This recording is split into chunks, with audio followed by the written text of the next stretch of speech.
दोस्तों, भविष्य में होने वाली घटनाएं हम सभी के लिए आश्चर्य का केंद्र रहती हैं और बाइबल में भजन संहिता की पुस्तक कुछ ऐसी बातों का वर्णन करती है जो इस्राएल के साथ भविष्य में घटने जा रही थी।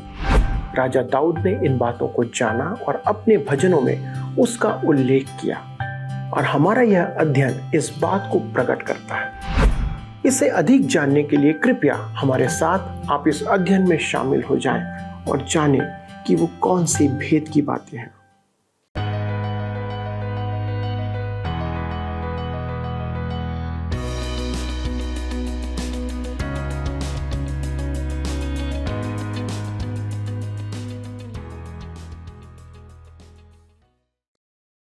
प्रिय दोस्तों, आप सबों को प्रेम भरा नमस्कार।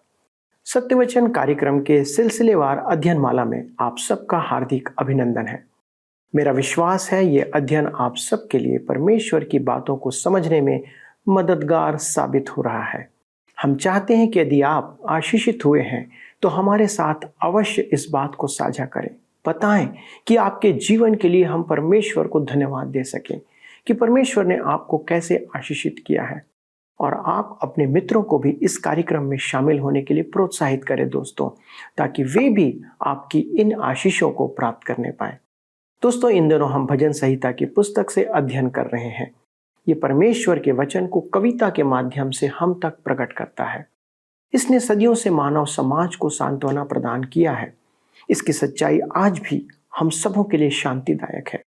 आज के अध्ययन में हम भविष्य में होने वाली घटना के लिए प्रार्थना को देखेंगे जो सैकड़ों वर्ष बाद इस्राएल के इतिहास में घटती है।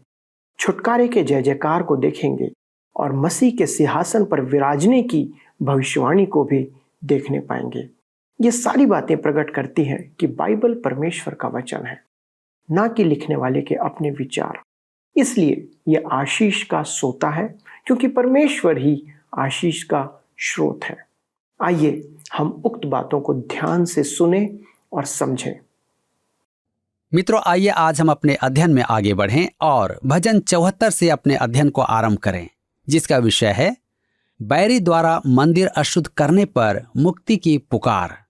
यहाँ फिर मंदिर हमारे समक्ष है, परंतु इस बार वह अशुद्ध किया गया है। यह आसाफ का मुश्किल भजन है। आसाफ मंदिर का लेवी संगीतकार था। आइए हम पढ़ें भजन 74 उसके 1 पद। लिखा है, हे परमेश्वर, तूने हमें क्यों सदा के लिए छोड़ दिया है? तेरी कोपाग्नि का धुआं तेरी चराई की भेड़ों के विरुद्ध क्यों उठ रहा है? भजनकार कहता है, हे परमेश्वर, तूने हमें क्यों सदा के लिए छोड़ दिया है? तब वह पुकारता है भजन 74 उसके 2 में, अपनी मंडली को जिसे तूने प्राचीन काल में मोल लिया था और अपने निज भाग का गोत्र होने के लिए छुड़ा लिया था, और इस सियोन पर्वत को भी जिस पर तूने वास किया था स्मरण कर। वह हमें भौगोलिक स्थिति समझाता है, अर्थात भजनकार इस्राएल राष्ट्र और पलिस्तीन के विषय में बात कर रहा है। भजन 74 के 3 में लिखा है, अपने डग अनंत खंडहरों की ओर बढ़ा, अर्थात उन सब बुराइयों की ओर जो शत्रु ने पवित्र स्थान में की हैं। ध्यान दें, बैरी ने मंदिर का पवित्र स्थान अशुद्ध किया था। भजन 74 के 4 में लिखा है, तेरे द्रोही तेरे पवित्र स्थान के बीच गरजते हैं, उन्होंने अपनी ही ध्वजाओं को चिन्ह ठहराया है। क्या हुआ था? यह भविष्य सूचक उस एंटियोकस एपिफानस की सेना के आक्रमण का परिणाम था। सिकंदर महान के मरणोपरांत उसका राज्य 4 सेनापतियों में बंट गया था। यह उसका एक सीरियाई सेनापति था। 175 ईस्वी पूर्व में उसने यरूशलेम को तहस नहस किया और मंदिर एवं उसके पात्रों पर सूअर का मांस फैलाकर उसे भ्रष्ट किया तथा वहां जुपिटर की मूर्ति वहां स्थापित की थी। इसे दानियेल के पुस्तक 8 में विध्वंस की घृणित वस्तु कहा गया है। सन 70 में रोमी राजा तीतुस द्वारा मंदिर का नष्ट किया जाना भी भविष्यवाणी की पूर्ति था। तथापि आसाफ की भविष्यवाणी की पूर्ति अभी होनी है, जो मंदिर के पुनः निर्माण के बाद होगी। महाक्लेश में नष्ट करने वाली घृणित वस्तु पुनः दिखाई देगी, जो पवित्र स्थान को अशुद्ध करेगी। आप यहाँ देखेंगे कि सताव और निराशा के उपरांत भी शेष भक्त कहेंगे। भजन 74 के 12 में लिखा है, परमेश्वर तो प्राचीन काल से मेरा राजा है, वह पृथ्वी पर उद्धार के काम करता आया है। अब हम उनकी प्रार्थना को सुने। भजन 74 के 18 में, हे यहोवा, स्मरण करके शत्रु ने नाम धराई की है और मूढ़ लोगों ने तेरे नाम की निंदा की है। दूसरे शब्दों में इस्राएल परमेश्वर से कह रहा है, बैरी ने हम पर कब्जा कर लिया है और हमारे देश के अनेक जन मूर्ख रहे हैं। वे तेरी ओर नहीं आए, परंतु केवल कुछ विश्वास योग्य लोग ही बच गए हैं। भजन 74 उसके 19 में आगे लिखा हुआ है, अपने पिंडुकी के प्राण को वन पशु के वश में न कर, अपने दीन जनों को सदा के लिए न भूल। भजनकार पुकारता है, हे परमेश्वर, हमें संकटों में बचा ले। वह परमेश्वर के उद्धार के दिन की प्रतीक्षा कर रहा है। मेरे मित्रों, आपके कष्ट कैसे भी हों, वह आपको भी उबारेगा। उसने अपनी प्रजा को तो हमसे भी अधिक बड़ी बड़ी आपदाओं से उबारा है और भविष्य में वह और भी अधिक महान कार्य करेगा। भजन 74 के 22 में लिखा है, हे परमेश्वर, उठ, अपना मुकदमा आप ही लड़। तेरी जो नाम धराई मूढ़ द्वारा दिन भर होती रहती है, उसे स्मरण कर। यह परमेश्वर के विजयी कदम की पुकार है। यह एक प्रार्थना है जिसमें परमेश्वर की योजना का स्वीकरण है। यह भजन आसाफ की प्रार्थना है। यह एक मुश्किल भजन है जो हमें निर्देश देता है कि हम अपने संकट के समय परमेश्वर पर भरोसा रखें। इसी के साथ भजन 74 समाप्त होता है। आइए अब हम भजन 75 में आते हैं, जिसका विषय है मुक्ति का गीत। इसका शीर्षक है प्रधान बजाने वालों के लिए अल्तशहेत राग में आसाफ का भजन। भजन 74 आसाफ की प्रार्थना थी और भजन 75 मुक्ति का गीत है, भावी विजय का गीत। अतः यह विश्वास की अभिव्यक्ति का भजन है। तो आइए पढ़ें भजन 75 उसके 1 पद। लिखा है, हे परमेश्वर, हम तेरा धन्यवाद करते, हम तेरे नाम का धन्यवाद करते हैं, क्योंकि तेरा नाम प्रकट हुआ है, तेरे आश्चर्य कर्मों का वर्णन हो रहा है। परमेश्वर पृथ्वी पर अनंत अपना नाम सुरक्षित रखेगा। यह कैसा अद्भुत एवं महिमामय सत्य है जो इस भजन में हमारे सामने रखा गया है। भजन 75 के 2 में लिखा है, जब ठीक समय आएगा तब मैं आप ही ठीक ठीक न्याय करूंगा, अर्थात निश्चित समय आने पर मैं धार्मिकता से न्याय करूंगा। इसका अर्थ यह है कि प्रभु एक निश्चित समय पर आने वाला है। जब वह इस पृथ्वी पर था तब वह एक दीन मनुष्य था। एक मनुष्य होने के कारण उसने कहा था मत्ती 24 के 36 पद में, उस दिन और उस घड़ी के विषय में कोई नहीं जानता, न स्वर्ग के दूत और न पुत्र, परंतु केवल पिता। प्रभु यीशु उस निश्चित समय पर ही आएगा। आप उसे उससे पहले आने पर बाध्य नहीं कर सकते। मनुष्य वह समय नहीं जानता है। आज कुछ लोग उसके आने का समय निश्चित करते हैं, जैसे कि उनके पास स्वर्ग का पूछताछ फोन हो। परंतु मैं नहीं जानता कि सच तो यह है कि वे भी नहीं जानते हैं। यह परमेश्वर का अपना निश्चित समय है। प्रभु यीशु का आगमन एक पूर्व निर्धारित समय पर ही होगा। भजन 75 के 6 में हम पढ़ते हैं, क्योंकि बढ़ती न तो पूर्व से, न पश्चिम से और न जंगल की ओर से आती है। सहायता कहां से आएगी? न तो पूर्व से, न पश्चिम से और न दक्षिण से। यहां आप ध्यान दें कि उत्तर का उल्लेख नहीं किया गया है, क्योंकि उत्तर दिशा से बैरी आएगा। केवल परमेश्वर ही अपनी प्रजा की रक्षा करेगा। भजन 75 इस घटना से पूर्व ही परमेश्वर के प्रति आभारोक्ति की प्रार्थना है। यह भजन कैसा अद्भुत है! मुझे पूरा विश्वास है कि यह आपके लिए भी आशीष का कारण होगा। मेरे मित्रों, यहाँ भजन 75 समाप्त होता है और अब हम अपने अध्ययन को भजन 76 से बनाए रखेंगे, जिसका विषय है सिंहासन पर मसीह की भविष्यवाणी। भजनों के इस अध्ययन में मैं आशा करता हूं कि आप अपनी अपनी बाइबल में अनुसरण कर रहे होंगे। भजनों में महत्वपूर्ण बात मात्र यह नहीं कि वे परमेश्वर के भजन हैं, परंतु यह है कि वे कैसे क्रमबद्ध किए गए हैं। मैं यह नहीं कहता कि उनका क्रम आत्मा प्रेरित है, परंतु उनके कर्म पर ध्यान न देकर आप संदेश को पूर्ण रूप से ग्रहण नहीं कर पाएंगे, क्योंकि वे एक कहानी सुनाते हैं। भजन की प्रत्येक श्रृंखला में एक संदेश विकसित किया गया है। आपको स्मरण होगा कि भजन 74 सहायता की पुकार है, हे परमेश्वर उठ। भजन 75 उत्तर से आक्रमणकारी बैरी से मुक्ति के लिए परमेश्वर के प्रति धन्यवाद है। उत्तर से रूस आएगा और इस्राएल को न तो पूर्व से, न पश्चिम से, न ही दक्षिण से सहायता मिलेगी। यह महाक्लेश के समय होगा। भजन 76 में प्रभु यीशु उसके राज्य में एक राजा, याजक और सच्चा मल्कीसदेक के रूप में राज्य कर रहा है। पृथ्वी के सब लोग उसके अधीन हैं। आइए हम पढ़ें भजन 76 उसके 1 और 2 पद। परमेश्वर यहूदा में जाना गया है, उसका नाम इस्राएल में महान हुआ है। उसका मंडप शालेम में और उसका धाम सियोन में है।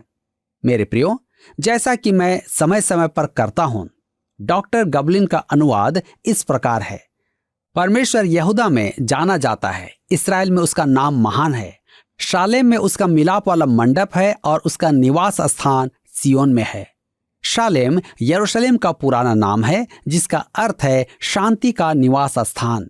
यहाँ 4 स्थानों का उल्लेख किया गया है जो इस्राएल देश की अपेक्षा अन्य किसी देश में नहीं है। यहूदा, इस्राएल, शालेम और सियोन। इस भजन में हमारे लिए आशीष इसकी व्यवहारिकता में है, न कि इसके अर्थानुवाद में। मैं यह मानता हूं कि संपूर्ण धर्मशास्त्र हमारे लिए है। भजन संहिता 76 के 3 में लिखा है, वहां उसने चमचमाते तीरों को और ढाल और तलवार को तोड़कर लड़ाई ही को तोड़ डाला है। यशायाह ने अध्याय 2 पद 4 में इसी दिन के विषय में कहा था, वह जाति जाति का न्याय करेगा और देश देश के लोगों के झगड़ों को मिटाएगा, और वे अपनी तलवारें पीट कर हल के फाल और अपने भालों को हांसिया बनाएंगे। तब एक जाति दूसरी जाति के विरुद्ध फिर तलवार न चलाएगी, न लोग भविष्य में युद्ध की विद्या सीखेंगे। जब तक यीशु का राज्य न आ जाए तब तक इस पद को संयुक्त राष्ट्र संघ के लिए न कहें, क्योंकि यह पद वहां के लिए उपयुक्त नहीं है। यशायाह उस शांति की बात कर रहा है जो यीशु के आगमन पर संसार में व्याप्त हो जाएगी। जब तक मनुष्य के मन में पाप को छुटकारे या दंड के द्वारा बर्ताव न किया जाए, पृथ्वी पर शांति नहीं होगी। भजन 76 के 4 में लिखा है, हे परमेश्वर, तू तो ज्योतिर्मय है, तू अहेर से भरे हुए पहाड़ों से अधिक उत्तम और महान है। डॉक्टर गबलिन इसका अनुवाद इस प्रकार करते हैं, तू अहेर के पर्वतों पर महिमा के साथ दमक रहा है। अहेर के पर्वत का अर्थ है यरूशलेम। यह नगर 27 बार बैरियों द्वारा घेरा गया था। वह निश्चय ही अहेर का पर्वत था। वहां बैरी सदैव ही आते रहे हैं। परमेश्वर पृथ्वी पर विचरण करने वाले दुराचारी और घमंडियों का न्याय करेगा। वह यरूशलेम पर आक्रमण करने वालों को दंड देगा। तब हम भजन 76 के 5 में आगे पढ़ते हैं, दृढ़ मन वाले लुट गए और भारी नींद में पड़े हैं, और शूरवीरों में से किसी का हाथ न चला। यहाँ डॉक्टर गबलिन कहते हैं, कठोर मन वाले लुट गए, वे नींद में बेसुध हैं। नींद में बेसुध का अर्थ है कि वे न तो सावधान हैं न ही सतर्क। प्रेरित यूहन्ना, पहला यूहन्ना उसके 5 के 19 में लिखता है कि संपूर्ण संसार उस दुष्ट के वश में पड़ा है। दुष्ट कहता है, परमेश्वर के वचन का प्रचार मत करो, वे जाग जाएंगे। शैतान नहीं चाहता कि संसार जाग उठे। मेरे मित्रों, मैं शिशुओं को यह कहकर जगाने का प्रयास कर रहा हूं कि दंड आने वाला है, और यह भी कि मसीह में उद्धार है। आप यह देख पाएंगे, शूरवीरों में से किसी का हाथ न चला।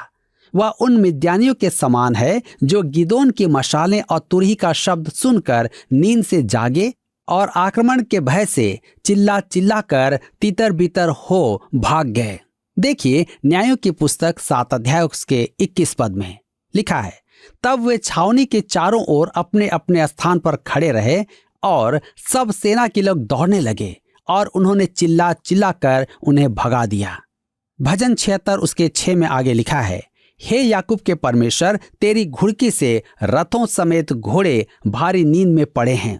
प्रभु यीशु के आगमन पर रथ और घोड़े एक ही झिड़की पर अचेत हो जाएंगे। उस समय प्रभु यीशु महिमा में चमकेगा। यशायाह 60 उसके 1 पद में लिखा है, उठ प्रकाशमान हो, क्योंकि तेरा प्रकाश आ गया है और यहोवा का तेज तेरे ऊपर उदय हुआ है। यह ख्रिस्त जयंती का गाना नहीं है। यह तब होगा जब मसीह दूसरी बार आएगा। वह एक महान दिन होगा जो भविष्य की घटना है। यशाया 4:5 में इस विषय में और भी कुछ लिखा है। तब यहोवा सिय्योन पर्वत के एक एक घर के ऊपर और उसके सभा स्थानों के ऊपर दिन को तो धुएं का बादल और रात को धधकती आग का प्रकाश सिरजेगा, और समस्त वैभव के ऊपर एक मंडप छाया रहेगा। यह महिमा जो वहां होगी वह मसीह यीशु की होगी। हमारे परमेश्वर के पलटा लेने का दिन आएगा। भजन 76 उसके 7 से 9 पद में लिखा है, केवल तू ही भय योग्य है, और जब तू क्रोध करने लगे तब तेरे सामने कौन खड़ा रह सकेगा। तूने स्वर्ग से निर्णय सुनाया है, पृथ्वी उस समय सुनकर डर गई और चुप रही, जब परमेश्वर न्याय करने को और पृथ्वी के सब नम्र लोगों का उद्धार करने को उठा।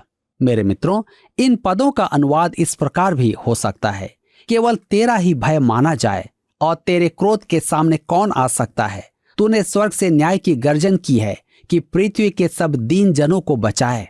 प्रकाशित वाक्य 6 उसके 17 पद में यूहन्ना कहता है, क्योंकि उनके प्रकोप का भयानक दिन आ पहुंचा है, अब कौन ठहर सकता है। प्रभु यीशु के फिर आने पर सब कुछ उसके पांव तले होगा। भजन 76 उसके 10 में आगे लिखा है, निश्चय मनुष्य की जलजलाहट तेरी स्तुति का कारण हो जाएगी, और जो जलजलाहट रह जाए उसको तू रोकेगा। निश्चय मनुष्य की जलजलाहट तेरी स्तुति का कारण हो जाएगी, और जो जलजलाहट रह जाएगी उसको तू रोकेगा। परमेश्वर कहता है कि वह मनुष्य को बस इतना ही दूर जाने देता है, तथापि महाक्लेश के दिन ऐसा प्रतीत होता है कि प्रभु सब अवरोध हटाकर मनुष्य को अति करने देगा। आज मनुष्य पर रोक लगी हुई है। रोक लगाने वाला पवित्र आत्मा है। आज संसार में दुष्टता को रोकने वाला कौन है? परमेश्वर मनुष्य के क्रोध को अपनी स्तुति के लिए काम में लेगा। आइए हम पढ़ें भजन 76 उसके 11 पद। अपने परमेश्वर यहोवा की मन्नत मानो और पूरी भी करो, वह जो भय के योग्य है। उसके आसपास के सब उसके लिए भेंट ले आएं।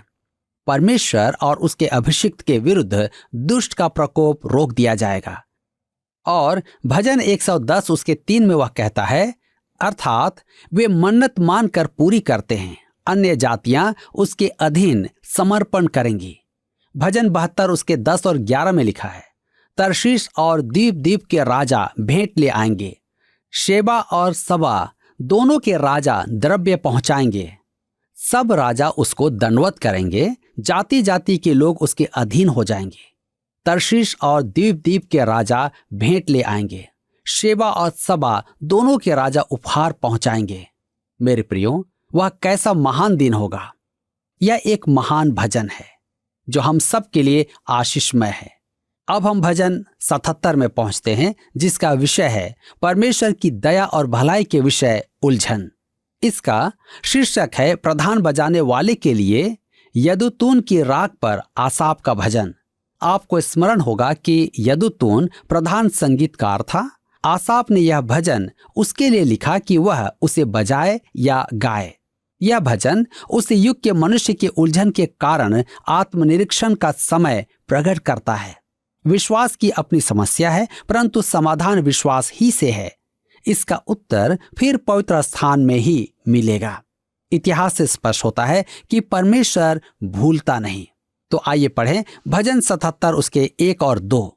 मैं परमेश्वर की दुहाई चिल्ला चिल्ला कर दूंगा, मैं परमेश्वर की दुहाई दूंगा और वह मेरी ओर कान लगाएगा। संकट के दिन मैं प्रभु की खोज में लगा रहा, रात को मेरा हाथ फैला रहा और ढीला ना हुआ, मुझ में शांति आई ही नहीं। मेरे मित्रों, परमेश्वर को खोजने का उत्तम समय कष्टों का समय होता है। मुझे एक व्यक्ति का पत्र मिला जिसने अपनी नौकरी खो दी थी। वह नौकरी से निकाले जाने तक न तो हमारा कार्यक्रम सुनता था और न ही हमसे कोई संबंध रखता था।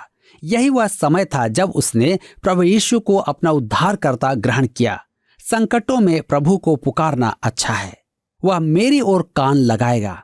जी हाँ, संकट काल में परमेश्वर आपकी प्रार्थना सुनेगा। वह सच्चा है, आप उसके पास आ सकते हैं। मैं एक गाना सुनाता हूं, वह सच्चा है, वह सच्चा है, मैं जानता हूं वह सच्चा है। परंतु उनका गाना और उनका जीवन देखकर मैं सोचता हूं कि क्या यह उनकी सच्चाई है।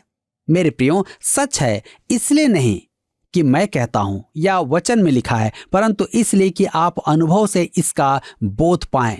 भजनकार तो हमसे पहले ही कह चुका है कि परख कर देखो परमेश्वर कैसा भला है, इसको परख कर देखें। रात को मेरा हाथ फैला रहा और ढीला ना हुआ, वह आत्मा के घाव का उल्लेख कर रहा है। यहां उसने एक और अद्भुत बात की है। भजन 77 के 6 में लिखा है, मैं रात के समय अपने गीत को स्मरण करता और मन में ध्यान करता हूं और मन में भली भांति विचार करता हूं। रात में गाना गाने योग्य होना एक अति उत्तम बात है। मेरे कहने का अर्थ यह नहीं कि आप रात में ऊंचे स्वर में गाकर पड़ोसियों की नींद में विघ्न डालें। मैं रात के समय अपने गीत को स्मरण करता हूं। रात के समय आप अधिकतर चिंताओं में डूबे रहते हैं, समस्याएं विकट प्रतीत होती हैं। रात में कोई भी वस्तु अपने आकार से बड़ी प्रतीत होती है। यही रात का समय है जब आप रात में अपने गीत को स्मरण करें। अब कुछ उलझन भरे प्रश्न पूछता है भजन 77 उसके 7 से 9 पद में। क्या प्रभु युग युग के लिए छोड़ देगा और फिर कभी प्रसन्न ना होगा? क्या उसकी करुणा सदा के लिए जाती रही? क्या उसका वचन पीढ़ी पीढ़ी के लिए निष्फल हो गया है? क्या परमेश्वर अनुग्रह करना भूल गया? क्या उसने क्रोध करके अपनी सब दया को रोक रखा है? मेरे मित्रों, मैं स्वीकार करता हूं कि ये प्रश्न एक व्यवहारिक नास्तिक के हैं, परंतु मैंने भी कभी ये प्रश्न पूछे हैं। शायद आपने भी पूछे होंगे। क्या आपको यह बोध है कि हम में से अनेक विश्वासी बहुधा नास्तिकवाद का व्यवहार करते हैं? हम भी ऐसा व्यवहार करते हैं कि परमेश्वर है ही नहीं, वह हमारी प्रार्थनाएं नहीं सुनता, जैसे कि उसने हमें त्याग दिया हो। हम ऐसा जीवन जीते हैं कि मानो परमेश्वर अनुग्रहकारी नहीं और उसने अपने अनुग्रह प्रदर्शन को रोक दिया है। परमेश्वर भला है, वह आप पर और मुझ पर अनुग्रह की वर्षा करना चाहता है। आपने चाहे कुछ भी किया हो, परमेश्वर आपके साथ भला ही व्यवहार करना चाहता है। भजन 77 के 13 में लिखा है, हे परमेश्वर तेरी गति पवित्रता की है, कौन सा देवता परमेश्वर के तुल्य बड़ा है। भजन संग्रह के इस भाग का आरंभ करते समय मैंने कहा कि यह परमेश्वर के परम पवित्र स्थान पर आधारित है। हे परमेश्वर तेरी गति पवित्रता की है।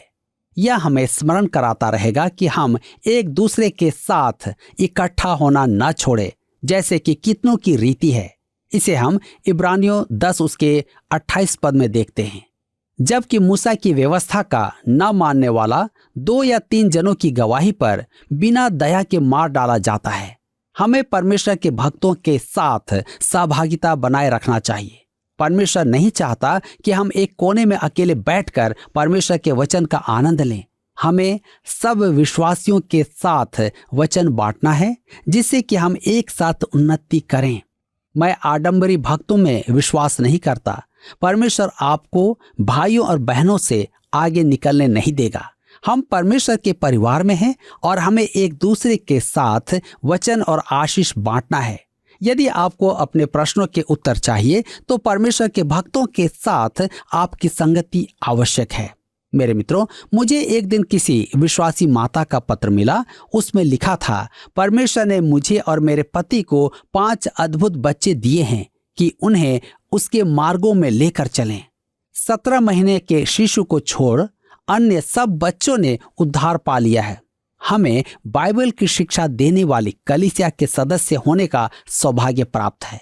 वहां का पास्टर मनुष्य की नहीं, परमेश्वर की अगुवाई में रहता है। वह परमेश्वर के उन मूल्यवान मनुष्यों में से है जिसे परमेश्वर के प्रति निर्भीकता के लिए झिड़का जाता है और परमेश्वर के नाम के निमित्त उसका जीवन संकट में है। हम मनुष्यों के मन में परमेश्वर के कार्य और जीवन परिवर्तन देखकर आनंद से छलकते हैं। ऐसी कलीसिया के बारे में सुनना बहुत अच्छा लगता है। हम कलीसियाओं की बहुत आलोचना सुनते हैं, परंतु आज भी अनेक बाइबल आधारित कलीसियाएं हैं। यदि आप परमेश्वर के वचन का प्रचार करने वाली और शिक्षा देने वाली कलीसिया में आराधना करते हैं तो आपको वहीं सहभागिता रखकर कलीसिया के साथ उन्नति करना चाहिए। आपको अपने अनेक प्रश्नों के उत्तर वहां मिल जाएंगे। शैतान बड़ी चतुराई से काम करता है। उसका आक्रमण मुंह के सामने नहीं होता है। वह परमेश्वर के वचन पर चलने वालों पर आक्रमण करता है। हमें इसका ध्यान रखना है। जी हाँ, आज इस पर हमें विचार भी करना है कि क्या मैं परमेश्वर की संगति में हूं। तो आइए आज इस वचन के द्वारा अपने आप को जांचें और परमेश्वर के वचन के अनुसार चलें। दोस्तों, आपने देखा कि परमेश्वर का वचन कितना विश्वास योग्य और शांतिदायक है। हम इस पर भरोसा रख सकते हैं, बल्कि इस पर ही भरोसा रख सकते हैं। हमने देखा कि भजनकार इन भजनों के लिखे जाने के समय ही भविष्य में होने वाली घटना के लिए छुटकारे की प्रार्थना करता है। मंदिर के अशुद्ध होने के संबंध में वह पुकारता है। वह कैसे जानता है कि यह सब कुछ होने वाला है? क्योंकि वह नहीं, परमेश्वर भजनकार की स्थितियों से होकर हम तक अपने वचन को प्रकट कर रहा है। यदि आप इस जीवित परमेश्वर को अपना जीवन अर्पण करते हैं तो आपके जीवन में संकट हो सकता है, लेकिन वह ही आपको इस संकट से और मुझे छुड़ाने के लिए विश्वास योग्य है, जैसे उसने बचे हुए विश्वास योग्य इस्राएलियों की मंडली को बचाया। दोस्तों, हमें याद रखना है कि इस भजन की बातें अभी भी पूर्ण नहीं हुई हैं। यीशु मसीह इस पृथ्वी में न्याय करने के लिए एक दिन आने वाला है। आप यह ना सोचें कि अभी बहुत समय है या यह कि क्या यह सच में होगा। हमने देखा कि वचन में कही गई कुछ बातें पूरी हो चुकी हैं, जो सिद्ध करता है कि ये निश्चित पूरी होंगी। इसलिए हमें उसकी तैयारी करनी चाहिए। हमें सारे कामों के बीच इसे नहीं भूलना चाहिए और इस बात के लिए सदा परमेश्वर से प्रार्थना करते रहना चाहिए। आइए हम प्रार्थना करें। स्वर्गीय पिता, हम धन्यवाद देते हैं कि आपने अपने वचन के माध्यम से अपने लोगों को उन बातों को प्रकट किया है जो भविष्य में होने वाली हैं। और पिता, ये हमारा विश्वास है जो इस बात को प्रकट करता है कि हम आशा भरी नज़रों से आपके आने का इंतज़ार करते रहें। पिता, हम सब जिन्होंने आपको अपना धाम माना है, अपना भरोसा आप पर रखा है और प्रभु यीशु क्रिस्ट के लहू से पापों को धोया गया है, उन सबों के लिए हमारी प्रार्थना है कि प्रभु हम सदा हर दिन उस अपेक्षा में, उस आशा में आनंद के साथ अपना समय विश्वास योग्यता के साथ व्यतीत करें। क्योंकि पिता परमेश्वर, जिस दिन आपका आगमन होगा, जिस दिन मसीह यीशु बादलों पर आएगा, उस दिन हम सबों को हमारे इंतजार का मीठा फल प्राप्त होने पाएगा। प्रभु, इस धन्य और अद्भुत आशा के लिए आपको धन्यवाद देते हैं और हमारे सारे दर्शकों के लिए भी धन्यवाद देते हैं कि आपने उन्हें भी इस आशा में सशक्त किया है। पिता, आपको धन्यवाद के साथ इस विनती को यीशु के नाम से मांगते हैं, आमीन। प्रिय दोस्तों, यदि आज के अध्ययन के संदर्भ में आपके पास कोई प्रश्न है तो कृपया हमसे संपर्क करें। हम बड़े आनंद के साथ आपको उसका उत्तर देना चाहेंगे। यदि आपके पास प्रार्थना निवेदन है तो भी आप हमें संपर्क करें। उसके लिए आप फ़ोन, SMS का उपयोग करें। जी हाँ, यदि आप पत्र लिखकर हमें भेजेंगे तो हमें बहुत खुशी होगी। प्रभु आप सबों को बहुतायत से आशीष दे। पिछले प्रश्न का उत्तर है डी, पवित्रता और बलिदान। लय व्यवस्था की पुस्तक और भजन 73 में 2 मुख्य शब्द हैं, पवित्रता और बलिदान। आज का प्रश्न है, खाली स्थान यरूशलेम का पुराना नाम है जिसका अर्थ है शांति का निवास स्थान। ए, इस्राएल, बी, शालेम, सी, एप्रैम, डी, इसहाक। मित्रों, इस प्रश्न का उत्तर हमें कल सुबह 6 बजे से पहले विकल्प A, B, C या D के साथ अपना नाम, पता, स्थान के साथ 9651433397 पर SMS या WhatsApp करें। सभी विजेताओं को विशेष पुरस्कार प्रदान किए जाएंगे। धन्यवाद। क्या आपको यह कार्यक्रम पसंद आया?